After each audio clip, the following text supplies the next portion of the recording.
Good evening and welcome to our budget meeting tonight, Rutherford County Schools. The first order of business is our Pledge of Allegiance, be led tonight by Mr. Coy Young.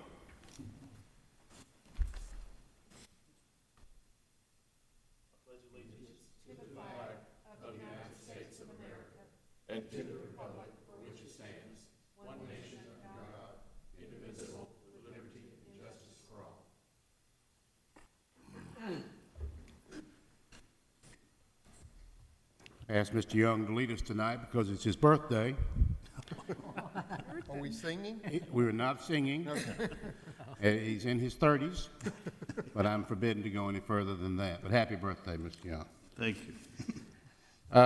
Number 3, update on the budgets. Mr. Director or Mr. Sandvik, whoever's going to do the talking. We'll talk about this if we can. And some of this, the other night I said we would try to begin to itemize major changes in the budget. What are some line item things that's going to look differently? The first one is the debt service for 2017-18 EESI Energy Conservation Project. That's been cut in half. Do you want to relate to that at this point? What I did in looking at that and talking to Mr. Clardy, our 16-17 projects, we probably won't have totally completed until August. And it'll be about 90 days from that point before we will start making any interest and principal payments. So we already have a full year of interest and principal built in for the 16-17 projects. And I changed to just put in a half year for the 17-18 project, which if we meet the same time frame, we actually probably won't use any of that. This is still, we've still got 18 months worth of interest and principal built in for this 2 years section, and we will probably have no more than 10 months top end, 9 to 10 months.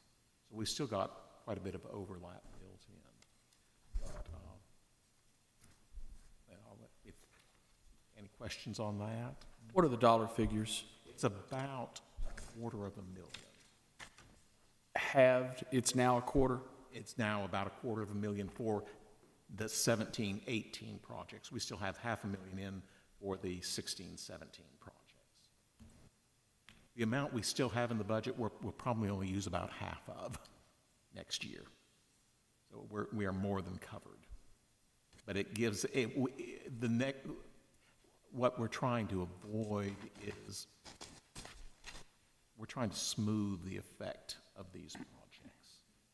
The last time we saw the budget, the number was, It was more of the full $500,000 for a full year. and now the number is 250. Yes, sir. Okay, cool. Yeah. Any other Questions? questions on that one? Okay, the second one, the Title I RTI Square Coordinator change. Talked about the other night with some of the restrictions. We put the federal programs back with the Title I and that sort of thing because of supplanting and what they do. If they handle RTI, then that's not federal, so we'll have to split that salary, which we've done in the past some. Sometimes we've done all Title I, sometimes we've done the other, depending upon the function. But if they do more, anything other than Title I, we'll have to split it. It doesn't really change anything particularly. Title I still gets all the money. We already split salaries, have teachers in our Title I schools that are county teachers or county EAs, that sort of thing, and some that are paid with federal funds. Mr. Sandvik and them has to keep all that separated. Do you have any, do we still have career and technical education, some federal, some other? We don't have any staff who are federal. In career. You know, any programs that we get federal funds on, we have to track all of that separately. So might see a small line item number in some of that one related to that one. Your teacher turnover figure was adjusted. You want to tell them kind of what you did on that one? That really, it is a very conservative adjustment. Basically, from our discussions, my discussions with Mr. Odom primarily, and I was in an accounting seminar with Ms. Nolan last Thursday, and we had some chats during the break. But I'll skip down to item D. She was comfortable adding $500,000 to our sales tax projection. I think that again, that is a conservative number that we have in there. And with her comfort level on that, these other changes, it's about a net $1 million, an additional $500,000 in revenue, expenditures reduced by $500,000. So that gets us to using about $7 million of our unassigned ending fund balance to fund this budget. That is around 2% of our expenditure level. Now, That's we a have good been number as to high. get down to. We have been a few years ago, right after Stewart's Creek High opened. It was between 11 and 12 million, if I remember correctly. And we've had to use some of the ending fund balance each year to balance it back out. And again, you can take that away, but you'd have to cut your raise back and that sort of thing. We've been able to maintain the 3%. We still may get unknown figure growth funds, things like that, which in essence it would, whatever our share might be of that, would reduce actually how much we have too. But we don't get that figure until July, so And I have state finishes the year. nothing is in the budget for growth funds. And from what We we've haven't seen spent this it because year- we don't know what it is. Yeah, I'm confident we will get something. We could, I think, be reasonably Was it about 2 last year? this year, if our first payment holds, it'll be more about 3.3 million. That'd be considerable. That would Yeah, take half of that. that is not in the budget. Yeah. But one of the things that makes me feel very good about this revenue and expenditure level in projecting forward, I'm sorry, where we'll be at June 30th, our amended revenues should equal our budgeted expenditures for this year. We started $6.4 million shortfall, growth in local revenues, our growth funds. I expect our total revenues for 16-17 to come in about $341 million, which is our if you exclude that $11 million that we transferred to the building program. So in actual revenues and expenditures, will be balanced. We, as I say each year, the laws under which we function, we cannot spend 100% of our appropriated expenditures without audit findings out.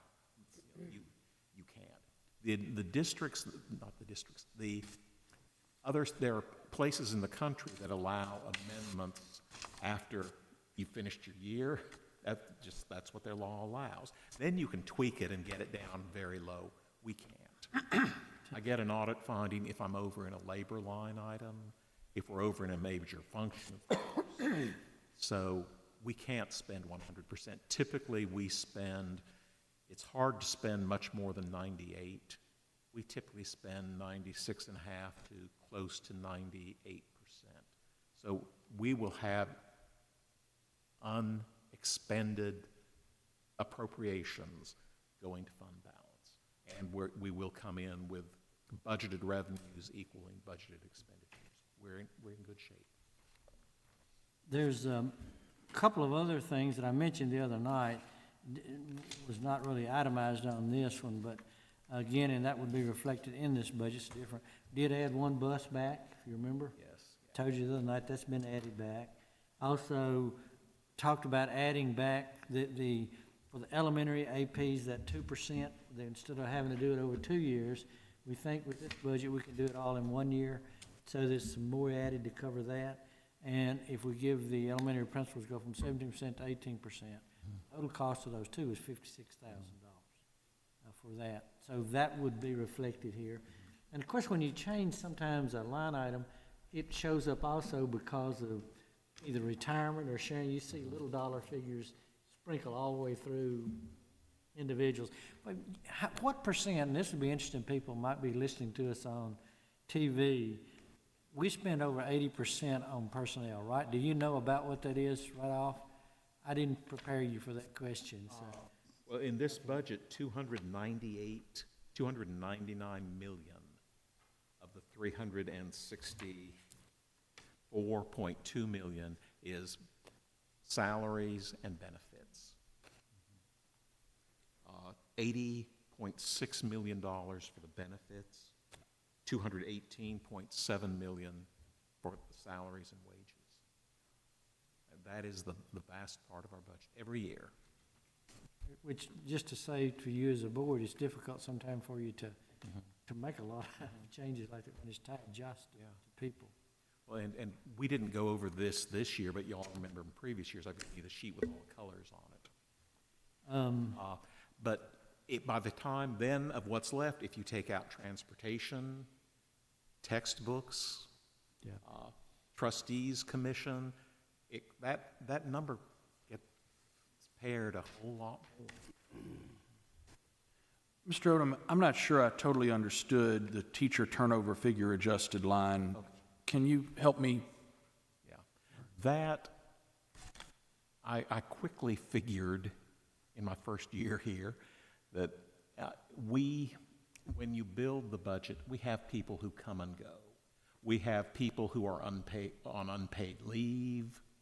We will have someone leave and we'll have a new person come in at lower degree and experience, sometimes higher, but overall tends to be a lower degree and experience. So I put a number in trying to allow for that.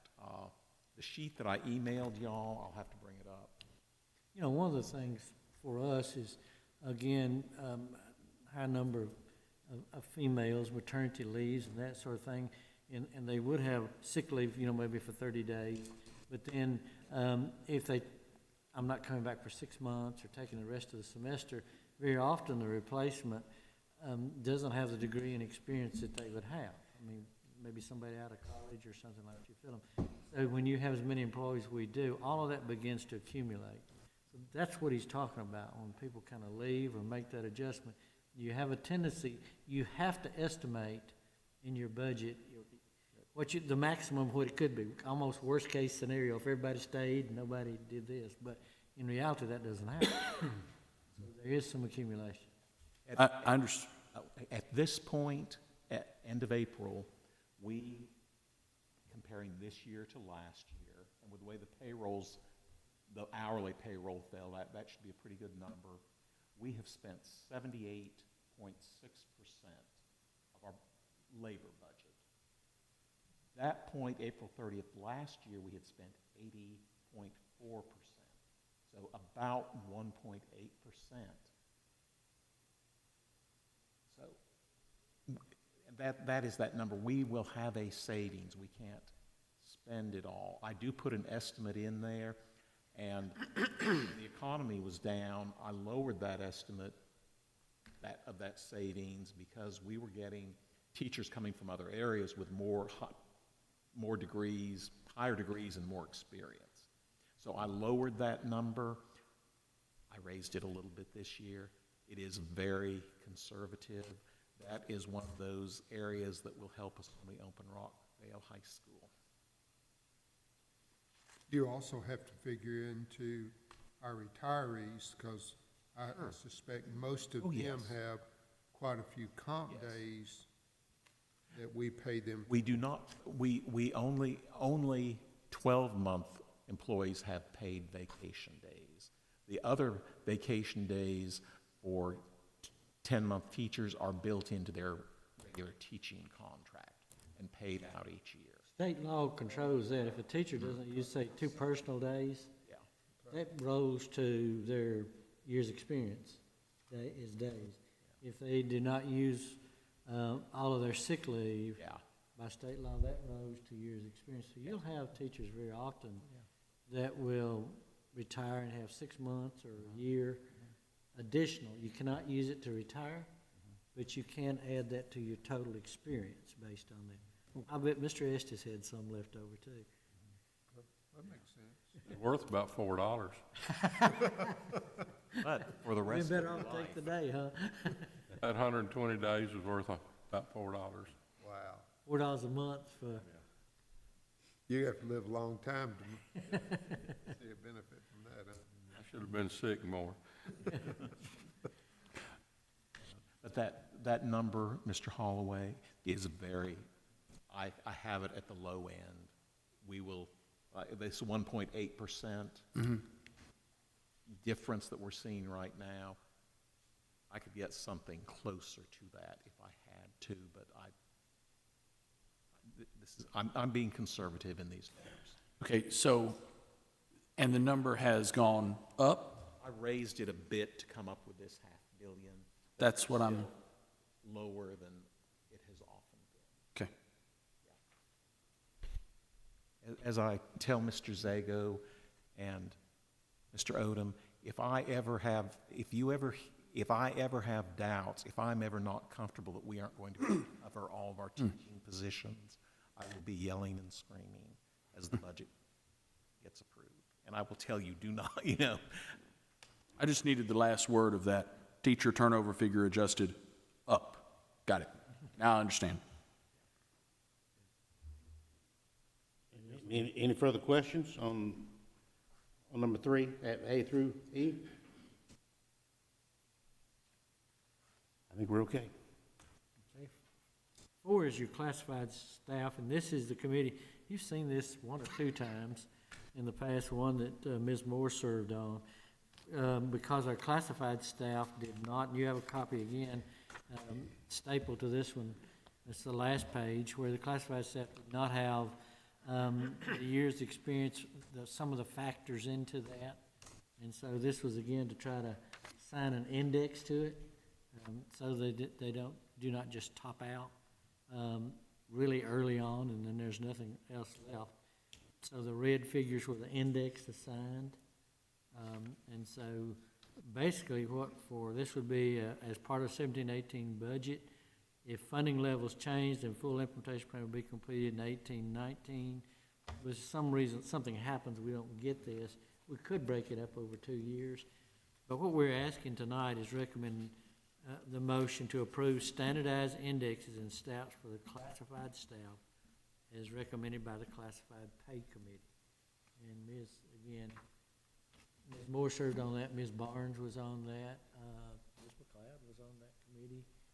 Several of our classified staff were on that. You were on the committee also, several were on that. So moved. Second? Second. Mr. Estes, thank you. Questions, comments? Mr. Chairman, so Yes. preparing to vote then on this classified step raises and pay, correct? Okay, yeah, I have an announcement that I need to make to the board. I just want to let you know that as a board member of Rutherford County Board of Education, I do have a conflict of interest in the recommendation that's about to be voted on. However, I declare that my argument and my vote answer only to my conscience and to my obligation to my constituents and the citizens that the board represents. Thank you, Ms. Moore. I've got the same statement, Mr. Chairman. Okay.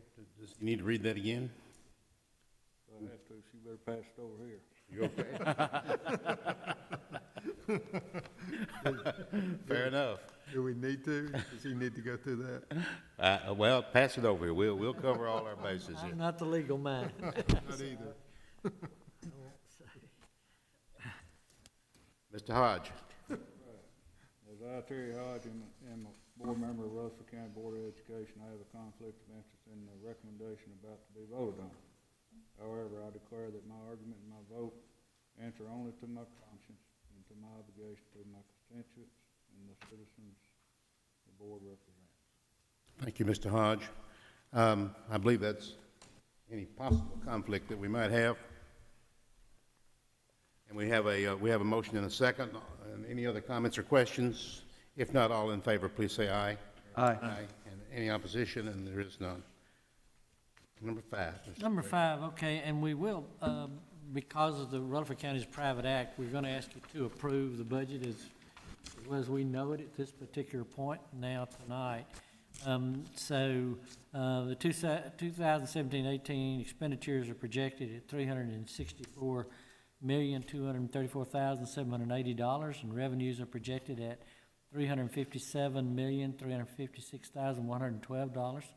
This shortfall would be supplemented by using $6,878,668 from unassigned ending fund balance. We used $6,200,843 from ending fund balance to fund our 2016-17 GPS budget. And as Mr. Sandvig said, we started with that, but the revenue increased during the year, and we pretty much zeroed that out. So it's an estimate for you. But before we ask you to vote or I read the motion, we need to look at the budgets again. So let's do that, see if you've got additional questions. I did hand you another sheet of district daily attendance growth. This is one, I pulled some numbers from today. And the membership today is, of course, that first column by school, 43,878, and that's K through 12, basically. If you really count your pre-K and the SPED that's not included, maybe in that, your figure is more in the 44,000 range, a little over 557 actually. The second column is 8th month ADM last year, and the 8th month last year ended on the 5th day of May 2016, so it's pretty much the same day. Now, we'll say this, the 8th month ADM is a little different from the enrollment figure because you have some students that have partial days. So when we see 43,878, that will reduce some when you actually calculate the ADM. If a student's there is, every student that's full-time enrolled gets 1.0 ADM, can't get more than that. If you're a partial day, if you leave a period early, 2 periods early, we have some on health, doctors say partial days or something like that, then that ADM would be down instead of a full 1.0, might be 0.68 or might be 0.80 or whatever, based upon the minutes left in the minimum school day. So somewhere in that range or probably a little less. Point out to you once again, that growth, 1268, still seeing high high school, middle growth. You've seen this all year long, 491 growth. For the high school, that'd be 4 grades, so you're looking a little over 120 per grade. Middle school is still growing a little faster, 461 students for the 3 grades, as you look at that one. And elementary is still the lowest, even though there are more grades, K through 5, actually. Still 16 schools with 4% or more higher. I guess as I look at this, what I'm seeing now, one of the things that really, really catches my attention, because you've got the little arrows marking the schools that are above 4%, some of them are significantly above 4%. You know, Barfield, 8.8%, double that 4% number. You go down and take a look at the Christiana Elementary, 7.6, Buchanan, 8.2. So it's not a little over 4%. Many of those high growth areas, and you can look at that for yourself, are significantly above when we look at that. So I'm going to ask Mr. Clardy to kind of do a building update for us a little bit, maybe at our next full board meeting, where we are. We've looked at plans today. Binkley Garcia, and just share this with everybody. I think the 11th is the pre-bid for Rockville High School. And is it opening for full bids 24th, 25th of this month? 25th? Okay. He shared with us some of the initial drawings and getting towards the final drawings on the Oakland Middle, which is similar. We're using most of the model from Blackman Middle at Oakland. Also, he had some plans and additions for Siegel High. Both principals have been involved. I know I've been to at least 2 meetings, and I think they have also. Talked to Mr. Shelton, because we're using that 2-story model, asking what did you see that you would change now? It's just like if you build a house, you'd change something when you finish. Any changes like that, so they've had that input. I think you've got time. Well, I don't need to take your whole story next week. But anyway, y'all going to look also at additions at some other schools tomorrow, and I'll talk about that. You can. I would, well, I think you can kind of show them, talk about more. Mr. Young said he would like, if we could do a summary of what properties we have that we either haven't built on or think we can add to. And of course, you've got the high school pad out at Whitworth Buchanan. We know we've got that, but we're looking at everything from Christiana Elementary to Laverne Middle School. I mean, we're looking at others, so, but if we can kind of come up with a little summary for them where we think we might be able to add. We can do that. We're also looking at the end of this week, or today, we looked at Buchanan Elementary also. And we're going to be looking at the plan for Laverne and Oakland Middle next week, just rough sketches to get those going. And once we think those will work, we will get the principals in and look at those.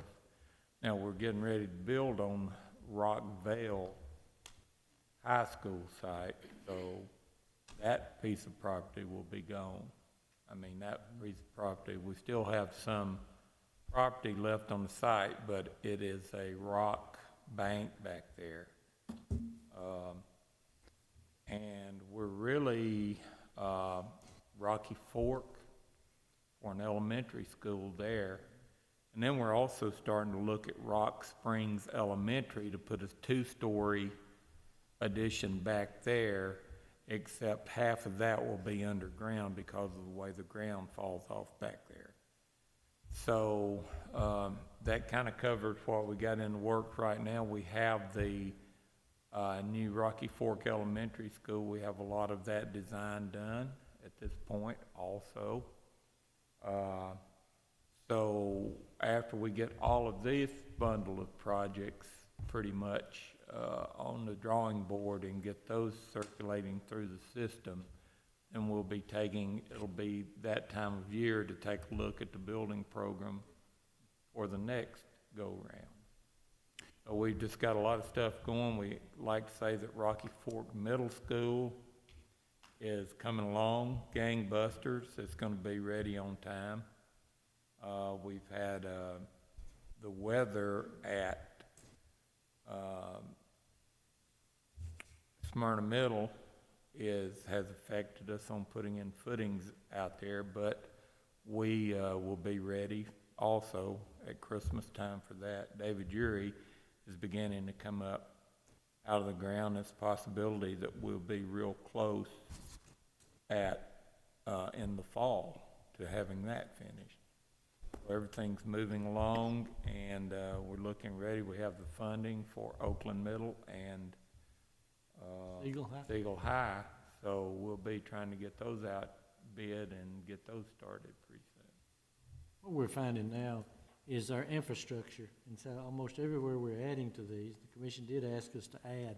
We had to go back and look at eating space and serving, so there are some additional challenges, but anyway. You mentioned Rock Springs Elementary, and the Laverne Planning Commission is in current consideration of a 700-home subdivision that will be right there at the three-way intersection at Rock Springs Elementary, and create a four-way intersection, so essentially right across the street from the school. So that's definitely something to have on our planning board.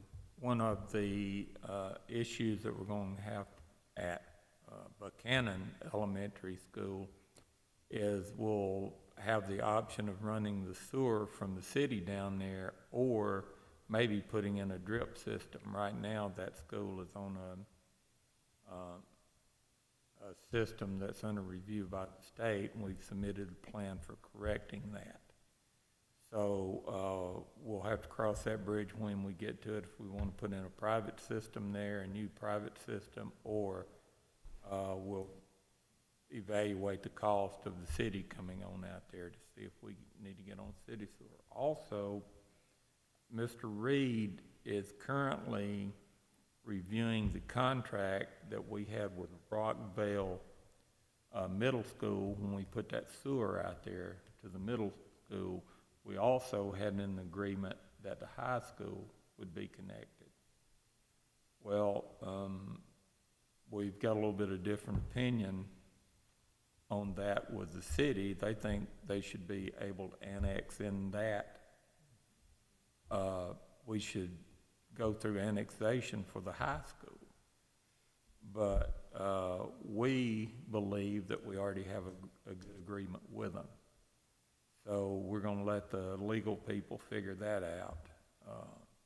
And we're gonna hold our ground if in fact that's what it is. And yes, we do need to look at property. No question about that, too. When you look at these numbers, Yeah. it's good. 1,200 this year, it could very well be the 15 next year. Okay, let's look if we could then, I'm sorry I chased that rabbit for you, but looking at the first 4 pages of your line item sheet, let's look at just kind of some summary things, and then you can answer any thing that you would like to follow up on line item numbers. Again, you've kind of seen this as it developed from kind of March till now with the major changes outlined for you tonight. But the 4th page of that little summary bit is kind of where some things show up for you. If you look at your budget increase, about 6.9%.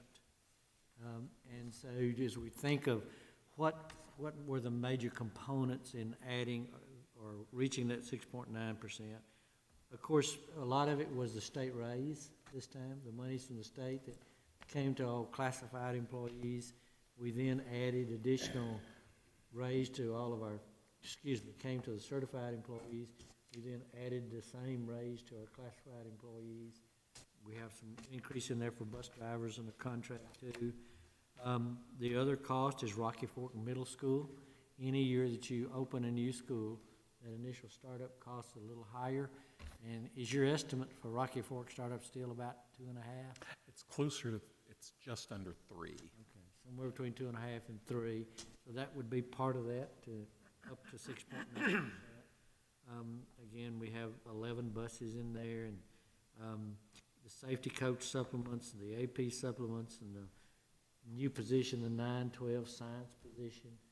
All of that's in there that it would be new monies in that. So 6.9, but that's really pretty reasonable with the situation that we have. If you take that 11 million back out that we transferred to the building fund, your actual increase has been closer to that 3.6, at the bottom. So that's kind of something for you to look at.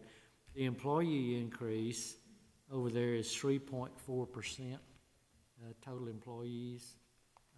And you'll notice on our growth chart with students alone, 2.98%, or just say 3% enrollment growth that we're trying to address.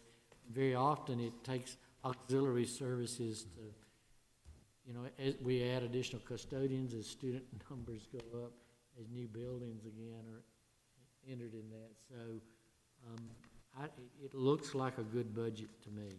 But, and I think a very reasonably thought-out budget. You've done a good job to this point. But let me hush, and any board member would like to ask a question about any line item or clarification. If I may point out, on page 1, 3rd line down, 105, Supervisor Director, that is where the change of the RTI Title I position shows. That's the only real staffing change in this version. Since the last time we looked at this, am I correct that we've, because I think you highlighted this on our first page that we looked at tonight, elementary, we've moved from 17 to 18 on elementary principals? Yes, sir. And assistant principals for high school, they're moving from All your APs go from 11 to 13. 11 to 13. Okay. That's how many total, Ms. Barnes? 100 and? Okay, 92. Okay. Principals total. On that line item 105, I thought that was actually not an increase. I didn't know it was having any. Well, it's a shift out of part of the position. 100% of the position has been in the Title I federal budget. We are having to shift and try to pick a conservative number. Mr. Duke would have to basically keep track of his time since it is split. And I tried to go on the conservative side, saying 60% could wind up in the GPS budget. I thought we was reducing in another area, In Title I, we're reducing it. so it should be a washout. as far Yes, as- between those two funds, it's a wash, yes, sir. We didn't, we left it at coordinator two, there was no Right. change Yeah. in what we had. Board? Mr. Sandvik, on page 204, the life insurance, the 49% decrease. Yes, we got much lower bids this time. How about that? We have a $35,000 per employee life insurance policy, and our bids were down substantially. Terrific. Yeah. And then I also see down on line item 331, legal services. Yes. That one I will be 43% increase. amending this year budget up to probably over $500,000. I'm not surprised, I just, Special ed, yeah, yeah, that's what I figured. nearly entirely. So, Okay, thank you. Now, if we get medical insurance to follow life insurance, we'd be good. yes, At home here also, wouldn't we? yeah. Personally. Before we vote on this, before the motion is read, is, Mr. Director, is the consensus is that we will come back on the 11th, and will there be changes that we'll then? Do not know. Ms. Williams and I will be at our spring fiscal workshop where we'll be with the state, the executive director of finance, local finance, and her staff. And yeah, there's a chance we might learn something. We should, hopefully we will have our May BEP estimate by then. Unless we see something earth-shaking, I will have some amendments we can address, or we could address those amendments at our next board meeting. I would think your things will come in on the revenue side. Yeah, As we get updated, we've continued to grow, but it could be my hope is the BEP estimate will go up a little too, just like they were comfortable raising the sales tax up a little bit. So do we need to go ahead and, We have to by the private act, and we have to go ahead and yeah, approve it, and then y'all could approve another version if it is. That was my point. So I so think we, we've got on the to do 11th, something. I think we better keep that on our schedule. The 11th is a budget meeting. I can come up with some things for us to address if we don't have Okay. anything new on the GPS budget. Okay, that's fair. Mr. Director, you want? Again, any other questions? Any other Don't questions? rush you, anything that you want to do with this. The motion is recommend the motion to approve the 2017-18 general purpose school fund budgeted expenditures at $364,234,780, with projected revenues at $357,112, and that the $6,878,668 shortfall covered by using unassigned ending fund balance as presented. Any questions or comments or a motion? Move. Mr. Hodge moves for adoption. Is there a second? Second. Mr. Holliday has seconded. Any comments, questions? Last call. Major budget here. All in favor, please say aye. Aye. Anybody opposed? There are none. Other financial matters. Mr. Director, or Mr. Sandvik? Yes, sir. I have two minor insurance things I would like to bring up. Y'all may remember our issue of insurance arrears. It arises because our employees our premiums and the employer match come out September through June. Our new rates come into effect in January. So we've got a little distortion there, and we are charged arrears to make that up. The arrears, I haven't had time, and I don't think the insurance department had time this year with different issues. Those will be hitting in May. For some people, it's zero. If you did not change plans or change your dependents, it's not much. But the insurance department has figured the arrears for the people who made a plan change or a dependent change at open enrollment. And I just got together with them, and they're looking over what I prepared for those who did not. And those will be hitting in the May paychecks. And then another thing, we are looking at the pros and cons of moving to 12 months of insurance deductions for our teachers who get 12-month salary distribution through Rutherford County, not those who get it through the credit union. But we're looking at and then we also have the payrolls that have our 12-month and 11-month administrators on. We are looking at making a change, the pros and cons of making that change. Because then this arrears issue would go away, which would be great. And it's a time-consuming calculation, especially if someone changes. You have to go back and look at every month, year to date, and then do the calculations. It's a real pain. And but we are looking at the pros and cons of that, seeing if even it might be feasible to make that change in January 2018. If we get an okay on the technical side, we use Employee Ease software, which is a product of ADP. If we get the technical okay, we will probably look at doing a poll of our teachers, because it is just the hourly classified. Since we have 10 and 12-month employees on the same payroll, it is not feasible to make that change for that. But that's just, we are so big now, if we can eliminate this manual calculation. Other financial matters from anybody, Mr. Director? Just a couple of updates, because you've acted on this in the past. You may remember, in fact, I think Mr. Young, if I recall, this about getting the scanning devices for all the high schools to scan in all of those old graduation files, that sort of thing. Every school has them. High schools. Yes, it was the high schools, is what it was, because they had so many filing cabinets of old records. They're training on that. Seems to be going quite well. It's a slow process. They've got so many years backlog, to handle that. At some point, do we want to try to do part-time help to do it? We didn't budget that in this year, but they're making progress on it, just slow.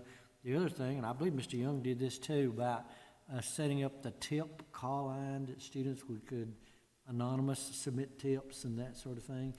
And we've got a upcoming session, which is with our school messenger people, which is a product we already have as an add-on that. Some principals are coming to evaluate it, look at it, how we would handle that. So that meeting is coming up very shortly also. Only other thing I got, which is not financial, but I did hand you this one. This actually comes from Fox News today, but I received 2 of these today. So this had to come through our filter. It's a phishing scam. And since it's making national news and Google's talking about all over the country, it went through everybody's filter or something. So it's not a virus, but it's a phishing scam. So if you got one of these, and so it'll look like this little picture that I have. And you got that, please do not open it up. And we sent it out to all of our employees, and since you have an email account on the schools, I thought I wanted to alert you too. I don't know whether they targeted us or I was just lucky enough to get 2 and James 3 or not, but I think a good number of people received them today. Anything else from anyone? If not, I'll remind you tomorrow night, 5 o'clock, regular board meeting. And remember, you have some reading to do tomorrow night, including a discipline appeal. After that, Ms. Michaels, have you got in all the forms on graduations and whatnot, as far as you know? Yes, I have. So you're in good shape there with that. And fall district meeting, you need some notification on that fairly soon, okay? The 9th, we have the retirement reception at the Suites at 3:30, and then we're going to remain on Thursday, the 11th, at 5 o'clock with our next budget meeting, followed by regular board work session, and regular meeting on the 15th and 16th. If there's nothing else, appreciate the comments tonight and the hard work. Thank you, staff, as always. And thank our crowd, our huge crowd from Oakland High School tonight is with us, and part of the English department, the important part of the English department. We are adjourned. Thank you.